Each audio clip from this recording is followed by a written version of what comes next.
Hello दोस्तों, जय हिंद। स्वागत है आप सभी का एक नए वीडियो में। जैसा कि अभी तक जो है कल 31 जनवरी तक यूपीपी के फॉर्म भरे गए, तो जिसमें लगभग जो है 35 लाख के आसपास फॉर्म भरे गए। तो आपको पता है कि लगभग सीट 32,679 सीटें हैं। तो अगर इस पर कंपटीशन देखा जाए तो रमेश जी, कितने लगभग बच्चों के कंपटीशन होंगे? वही लगभग 110 बच्चों पे एक का फाइट है, मतलब सिलेक्शन। तो देखिए, आप ये मत सोचिए कि 100 बच्चे हैं जिनसे हमें फाइट करनी है, नहीं। आप 112 में जो देखिए वो 12 ही सिर्फ आपसे फाइट के लिए हैं। सिर्फ 100, वो जो 112 में 100 है वो सिर्फ आपसे दिखावे के लिए एग्जाम में जाएंगे। क्योंकि ऐसे ही परीक्षा जब होनी थी 60,000 की, उसमें भी 45 लाख फॉर्म पड़े गए थे, ठीक है। उसमें से 34 लाख लड़के अपेयर हुए, लेकिन जो रियल कंपटीशन थी वो 5 से 6 लाख लोगों में थी। तो इस बार भी जो है जो परीक्षा होनी है उसमें लगभग कंपटीशन जो होना है वो आपका लगभग 5 से 6 लाख ही बच्चों में कंपटीशन होना है। तो अगर 32,000 से 5-6 लाख बच्चों में देखते हैं तो लगभग एक सीट पे 20 बच्चों की मान सकते हैं। तो एक सीट पे 20 बच्चों का कंपटीशन ही रियल में है, ठीक है। बाकी फॉर्म भरना, कुछ लोग तैयारी कर रहे होंगे अच्छे से, कुछ लोग बस फॉर्म भर दिया, वो जो है बरसाती मेढक की तरह आएंगे, परीक्षा की तैयारी करेंगे, वो भी पूरे मन से नहीं, सिर्फ उन्हें घर से क्या है कि एक वो बताने के लिए कि हम परीक्षा की तैयारी कर रहे हैं। क्यों रमेश जी, होता है ऐसा कि नहीं होता है? ऐसा ही होता है कि आजकल देखिए कोई भी एग्जाम हो उसमें मैक्सिमम जो है 20% लोग जो होते हैं वही सीरियस होते हैं। 80% लोग तो क्या होते हैं कि जब कोई वैकेंसी आने वाली होती है तो सुनते हैं कि वैकेंसी आने वाली है, जब फॉर्म आ गई है उसके बाद वो तैयारी स्टार्ट करते हैं। फिर उनकी तैयारी हो नहीं पाती, फिर जैसे एग्ज़ाम हो जाता है फिर वो पढ़ाई छोड़ देते हैं। लेकिन सीरियस बच्चे वो होते हैं जो फॉर्म आने से पहले तैयारी करते हैं और फॉर्म आने के बाद भी लगे रहते हैं। उनका सिलेक्शन हो या ना हो फिर वो लगे रहेंगे और कहीं ना कहीं उनको अल्टीमेट सफलता मिल जाती है। तो इसका मतलब कि आप तैयारी करते रहिए, इतना मत देखिए कि हाँ 35 लाख फॉर्म पड़ा, 34 लाख फॉर्म पड़ा। कुछ बच्चे परेशान हो जाते हैं कि इतना ज़्यादा फॉर्म पड़ गया है, कंपटीशन बहुत होगा। देखिए हम लोग भी जब सिलेक्शन लिए पिछली वैकेंसी में, उसमें भी 50 लाख फॉर्म पड़े, देखें तो उस पर भी बहुत ज़्यादा कंपटीशन था।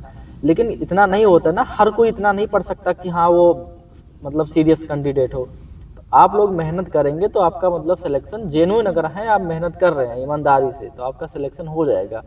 देखिए, आपको मेहनत भी सिर्फ 4 सब्जेक्ट में ही करनी है, ठीक है। जो कि आप लोगों ने सिलेबस ऑलरेडी देख रखा है कि आपका सिलेक्शन जो है जीएस, हिंदी, मैथ और रीजनिंग में होना है। जहाँ रीजनिंग के 55 क्वेश्चन आते हैं। देखिए, वैसे करने के लिए 37 क्वेश्चन मैथ और रीजनिंग के हैं, लेकिन जो रियल में देखा जाए तो 20 क्वेश्चन मैथ में भी आपके रीजनिंग के ही आते हैं। तो रियल कंपटीशन जो आपका रीजनिंग में हो गया, यानी 55 क्वेश्चन रीजनिंग के बन रहे हैं, ठीक है।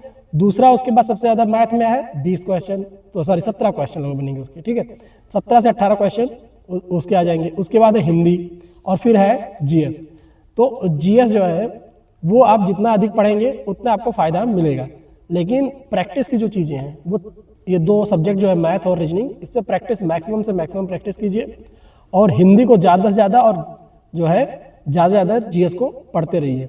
इन्हीं सब्जेक्ट से आपका जो है सिलेक्शन होना है।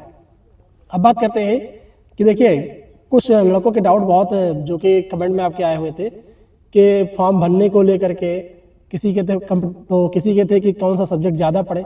देखिए, सभी सब्जेक्ट का समान रोल है।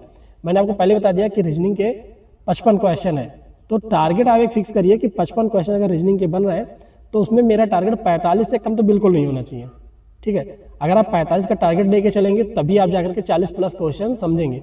और अगर 45-50 का टारगेट रखेंगे तो 45-50 आप पहुँचने में कोई दिक्कत नहीं होगी आपको। लेकिन अब आप सोचिए कि नहीं, हमको तो बस 40 क्वेश्चन करें, तो 40 का क्वेश्चन करने का आप सोचेंगे तो 2, 4, 5 गलत हो गए तो आप वैसे ही वैकेंसी बाहर हो जाएंगे।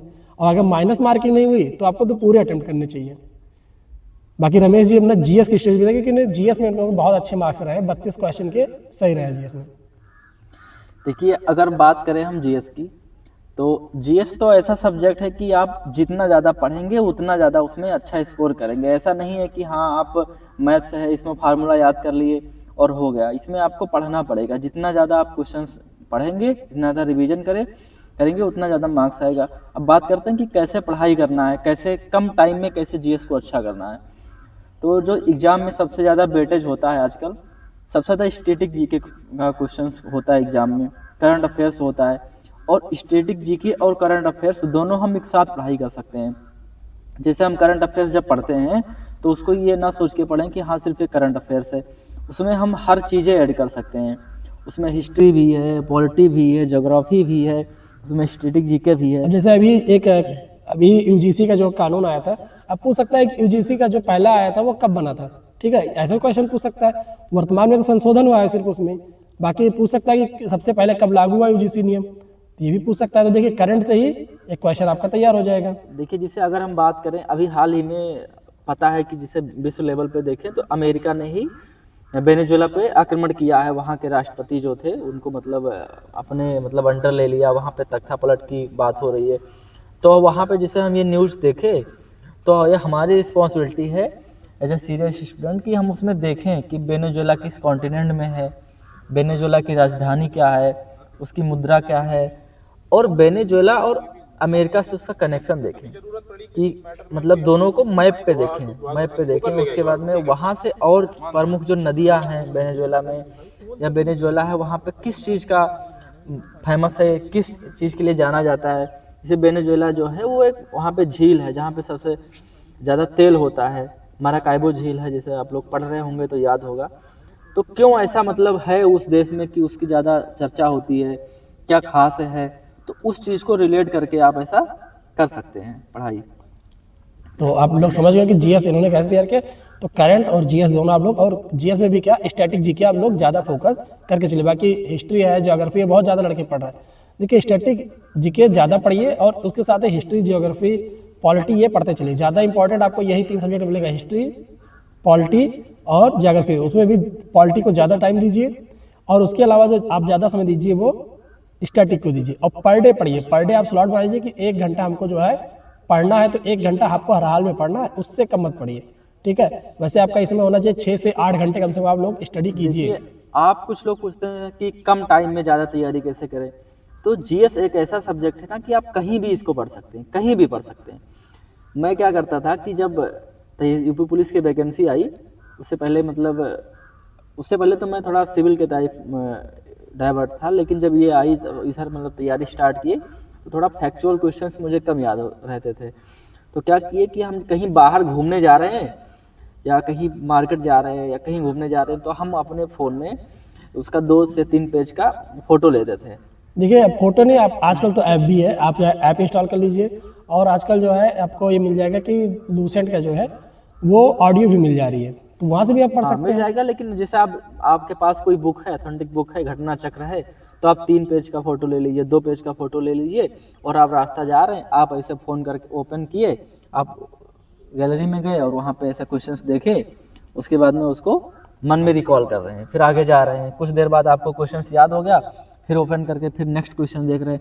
मतलब आपको ऐसा लगेगा ना कि आप कहीं भी अगर गए 1 घंटे के लिए तो उसमें भी आपको 20 से 30 क्वेश्चन याद हो जाएगा, तो वो आपको बाद में पछतावा नहीं हुआ कि हम यहाँ चले गए तो मेरा टाइम वेस्ट हो गया। मतलब वहाँ भी आपको पढ़ाई करना है। और रमेश जी का भी चैनल है, आप लोग को जो है आप लोग इनका भी सब्सक्राइब कर लीजिए। ये भी अपना शॉर्ट्स वीडियो वगैरह भी डाल रहे हैं, जल्दी अभी लॉन्ग वीडियो में दिखने लगेंगे, ठीक है। साथ ही में हमारे वीडियो बना रहे हैं, तो इनको भी आप लोग सपोर्ट देते रहिए। देखिए चैनल सब्सक्राइब कर लीजिए। और अभी तो शॉर्ट वीडियो बना रहे हैं गुलशन भाई का जो है वीडियो, इसमें अगर कोई दिक्कत है आप लोग तो कमेंट करिए, हम लोग पूरा कमेंट रीड करते हैं, उसके बाद में वीडियो बनाते हैं। तो कोई भी दिक्कत हो तो आप लोग कमेंट करिए। और बाकी हमारे चैनल पे आपको जल्दी ही थोड़ा अच्छी वीडियो और लॉन्ग वीडियो देखने को मिल जाएंगी जल्दी। धन्यवाद। चलिए फिर मिलते हैं अगले वीडियो में, तब तक आप सबका धन्यवाद।